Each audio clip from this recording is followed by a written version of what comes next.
What a matchup we have on Monday Night Football as we have Geno Smith and the Las Vegas Raiders taking on Justin Herbert and the Los Angeles Chargers in Las Vegas. This is your Week 2, 2025 prediction and preview video. Hit subscribe button if you're new. Also hit the like button.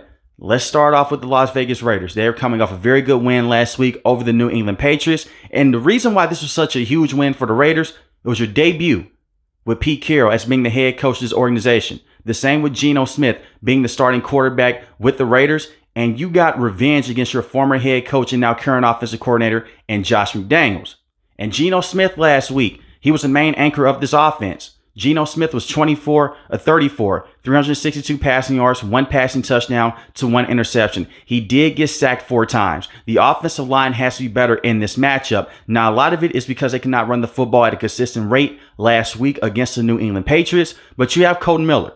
He's the best offensive lineman with this team. And the offensive line was a huge problem last year as well. You have DJ Glaze at the right tackle position. Jackson Powers-Johnson, as I record this video, is questionable for this matchup. And you have Jordan at the center position. You have a lot of young players on this offensive line. And that does concern me when you go against a veteran like Khalil Mack and you have Tully on the opposite side. And they have Bud Dupree and Kyle Kennard with the Los Angeles Chargers. They put Patrick Mahomes in a lot of questionable situations last week behind the line of scrimmage. So you have to protect Geno Smith up front and you have to stick with the run game. And that is one thing that I would give Chip Kelly a lot of credit for. It was also his debut with the Las Vegas Raiders last week. We all know this about Chip Kelly. Everywhere he has been, college and at the NFL level, he loves to run the football. And he tries to go out there and run the football as much as possible to take some of that pressure off of his quarterback. Ashton Jeanty, the rookie, 19 carries, 38 rushing yards. He averaged 2 yards a carry, 1 rushing touchdown. The longest rush of the day went for 9 yards.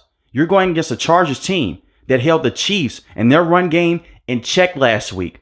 I'm not saying that Ashton Jeanty has to go out there and have 120 yards rushing in this matchup. It's going to be tough, but you need to alleviate some of that pressure off of Geno Smith. Now, this is a compliment to Geno Smith. For majority of last season with the Seahawks, he had a terrible offensive coordinator in Ryan Grubb. They rarely ran the football. For the first 10 weeks, he led the league in passing attempts. And if you're going to go out there with that philosophy, he has to limit the turnovers. The 1 interception last week was bad, but he shook back in the best way possible by giving the football to the best receiving tight end in football right now, and Brock Bowers. And he is questionable for this matchup. He's dealing with a knee injury, but he had 5 catches, 103 receiving yards last week. If he's not able to play in this matchup, someone else has to come in and fill in that void, and that's the huge void being left by Brock Bowers. You do have Michael Mayer, but he only had 4 catches, 38 receiving yards. And Michael Mayer, he's a solid tight end, but he's no Brock Bowers. We saw Brock Bowers last year have over 1,000 yards receiving. Was the best receiving tight end, and he played with terrible quarterback play. Aiden O'Connell, Gardner Minshew. And he was able to go out there and have a historic season. So they really need him in this matchup if he's able to play. If he's not, you do have Jacoby Myers, who is the #1 wide receiver with this roster. 8 catches, 97 receiving yards last week. Just a solid, smooth wide receiver inside and outside the slot. Just overall a very good player and an underrated wide receiver. You have Trey Tucker. Now this man has phenomenal speed. 2 catches last week, 54 receiving yards, 1 receiving touchdown. And one of those catches went for 28 yards. And you have Dante Thornton Jr. Now Dante Thornton Jr. last week had a very good game. 2 catches, 45 receiving yards, and he's 22 years old. He's one of those young players that you look at in that wide receiving core and you hope that he can develop to the next level. So having a veteran quarterback in Geno Smith that will go out there and make the right plays in certain situations, that should help you out against the Los Angeles Chargers. And the way that you want to attack the Chargers is just to go out there and to be aggressive over and over again. Look, it's a Pete Carroll versus a Coach Harbaugh matchup. These guys go way back. It's the first matchup since 2014. So you know that this is going to be a fun game. The last time that we saw these two go at it in the NFL, Pete Carroll was the head coach with the Seattle Seahawks and Coach Harbaugh was the head coach with the San Francisco 49ers. So they're familiar with each other's philosophies. But you have to go out there, stick with the run game, be patient, and limit the turnovers to help out Geno Smith. And I'll cut off certain sections of the field. Cut the field in half.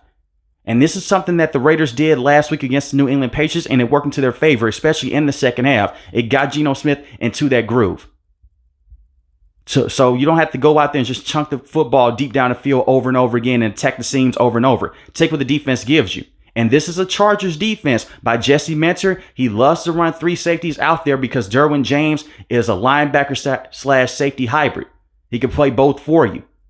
So being aggressive up front can work into your favor, but they need this offensive line to get a push, more so in the interior behind Jordan at the center position. But the Raiders, they should be fine in this matchup by being aggressive on the offensive end and expect for Ashton Jeanty to have a better game in this matchup.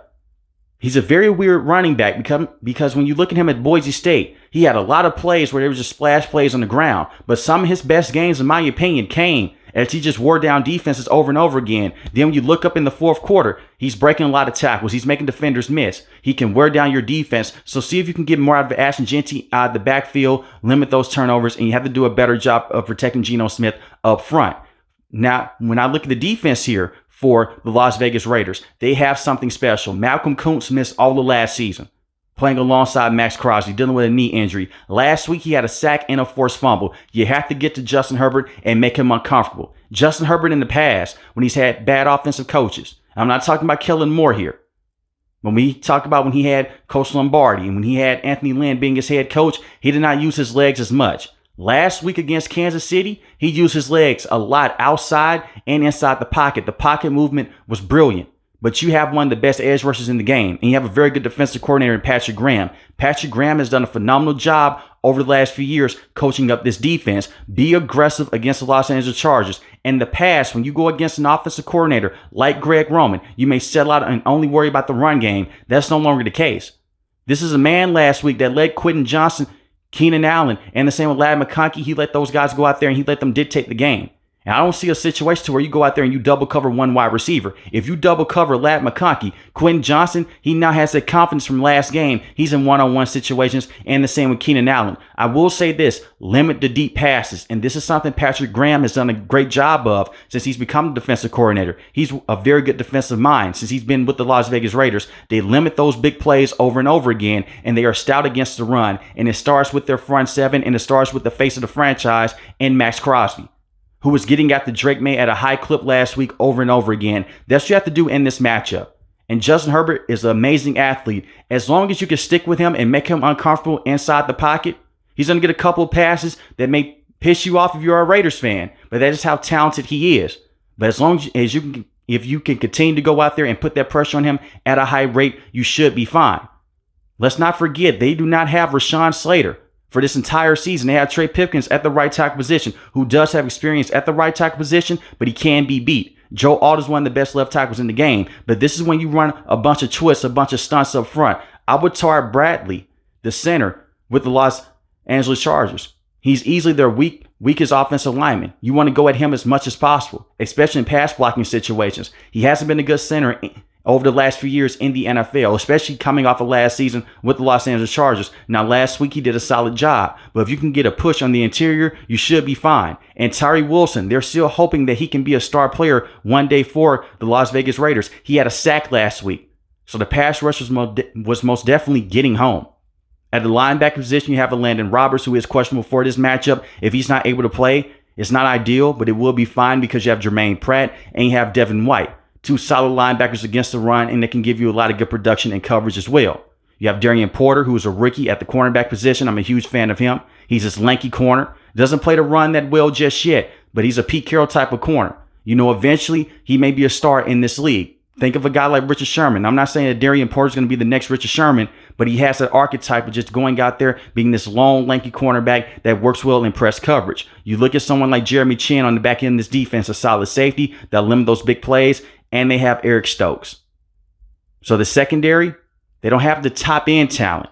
But at the same time, if it works with that front seven, this could be a very good football game for the Las Vegas Raiders. And they made life hell last week for Drake May. And I know that he's a second-year quarterback, that he's a young player, but that he was 30 of 46, 287 passing yards, 1 passing touchdown, 1 interception, got sacked 4 times. And they stopped that run game. They kept that run game in check, especially with Ramondre Stevenson. So if you're going to run the football against the Las Vegas Raiders, you need some juice coming out of that backfield. Now let's talk about the Los Angeles Chargers. One of the best wins last week for any team in the NFL. They defeated Kansas City in Brazil. And on the day, Justin Herbert looked like the superstar that he is. For the first time in a very long time, we got to see Justin Herbert go out there and dominate on the ground with his legs and through the air with his arm. And we have to give Greg Roman a lot of credit. Justin Herbert was 25 of 34, 318 passing yards, 3 passing touchdowns to 0 interceptions. And this has been common with Justin Herbert. Last year, he limited those turnovers. He only had 3 turnovers in the regular season. We could talk about that playoff game where he had those 4 interceptions. But last season, he was very efficient, getting the football out quick, and he was very accurate. Last week against Kansas City, he did miss some throws, but he'll come back the next play, and he'll be right there on target with someone like Keenan Allen, and the same with Ladd McConkey. I'll say this. Let Justin Herbert go out there and let him do his thing. You know, when we go back here 4 or 5 years ago with Seattle, it was so many fans saying, let Russ cook. Let Justin Herbert cook. Let him go out there, let him air the football out to Keenan Allen. The same with Ladd McConkey and the same with Quentin Johnston. Quentin Johnston last week had the best game of his career. He came out on top as the leading wide receiver with 5 catches, 79 receiving yards, and the 2 receiving touchdowns. Continue to get him going. He's one of those players. If his confidence is high, he's going to give you great production. He may have a couple of drops here and there, but you keep him in the game plan. And last week, he wasn't dropping anything. He was phenomenal. Get him going on those shallow crosses across the middle of the field and test out the linebackers for the Las Vegas Raiders here. You have Ladd McConkey, 6 catches, 74 receiving yards. Ladd McConkey was getting a lot of roll coverage last week from Kansas City. They focused in on him a lot. You hope that the Raiders would do that in this matchup because it opens up the game for weapons like Quentin Johnston and the same with Keenan Allen. Keenan Allen did have a brutal drop on the sideline, but he came back a drive later and he had a receiving touchdown, 68 receiving yards and 7 catches. Get him going. And Tyler Conklin, 2 catches, 50 receiving yards. All around, everyone in the receiving room, they were making plays last week. Continue to play through Justin Herbert and test up the secondary for the Las Vegas Raiders. They did make life hell on Drake May, but he still had over 250 passing yards in that matchup. If the offensive line can block like how they did for majority of last game against the Raiders, like how they blocked against Kansas City, where they kept Chris Jones at check, and the same with George Karlaftis, you give Justin Herbert enough time. He's one of the best quarterbacks in the league. He can carve up a defense. So be on lookout for Maxx Crosby. I would chip on that side. I would swing majority of the protection on that side. And I trust that Coach Harbaugh will have a game plan for him. We're talking about 2 physical coaches here. And I trust the same with Pete Carroll. He's going to have a lot of game plan to go out there and help out Chip Kelly with in terms of trying to slow down Khalil Mack, and the same with Thule, because both of these coaches, they focus on the interior of their offensive line and the same on the defensive line as well. And they're rough and they're rugged. They love to run the football. That's their philosophy, and they love to beat you up. That's why this matchup is going to be so fun. But back to the Chargers here. The offensive line with Trey Pipkins at the right tackle position and Joe Alt at the left tackle position, so far so good. I am worried about Bradley in this matchup. It was so many plays last week to where Kansas City, they started to run some twists. They started to run some stunts against Bradley, and he looked like he was lost out there. They need him to play better in this matchup because they will move Maxx Crosby around. He's not just an edge rusher. They will rush him from the inside. And sometimes it's a bluff. They're rushing him from the inside, and here comes Malcolm Koonce on the right side. Now he's unaccounted for, and he's just a free rusher at that point in time. And I want to emphasize this again. Drake May, second-year quarterback, he's not used to seeing those different looks. Justin Herbert, he is. He's played with terrible offensive lines before. But pass protection is going to be key here for both teams. And it was such a weird game last week because you look at the way that the Chargers are built. You bring in Najee Harris in free agency. You also go out there and you draft the Marion Hampton in the first round. They did not run the football well last week for a Greg Roman coached up team. Marion Hampton had 15 carries, 48 rushing yards, 3.2 yards a carry. Najee Harris, 1 carry, 5 rushing yards. I expected for Najee Harris to go out there and have the type of game. Wasn't able to participate as much in training camp. He's dealing with the eye incident from 4th of July. Let's see if they'll try to be more physical against the Las Vegas Raiders. And this is the key here for both teams. You don't have to go out there and pound the football 20, 25 times in this matchup with your running backs. Let your quarterbacks go out there and let them use their legs. The same with Geno Smith. I know a lot of people that don't give Geno Smith the respect as being a scrambling quarterback. But just last year, he had a game-winning touchdown on the run against the 49ers, and he was part of the away team. He can use his legs. But can you pick up those nasty yards when it's 3rd and 1, if it's 4th and 1? And we saw the Chargers do that last week against Kansas City. So can you run the football when it matters the most? And that's for both teams here. And I think that they can. You have those 2 rookie running backs going at it in Ashton Jeanty and Marion Hampton, 2 phenomenal young running backs in this league, and they will be superstars in due time. Far as the defense here with the Chargers, look, you have a plethora of pass rushers to go out there and to get to Geno Smith. You really want to make the Las Vegas Raiders one-dimensional. Even though I think Geno Smith is a solid quarterback to have, he's been a bit turnover prone before. Look at what happened last year. Force them to make those turnovers and capitalize on those turnovers on the back end of your defense. And Patrick Mahomes, he missed a lot of deep passes last week. They need to clean that up on the back end, because if you can't against a quarterback like Geno Smith, he will kill you over the top. We've seen Geno Smith have a nice deep ball in the pass over and over again. And if Brock Bowers is able to play, he should be the #1 target that you take away, and next to him should be Jakobi Meyers, who are two very impactful players on the offensive end.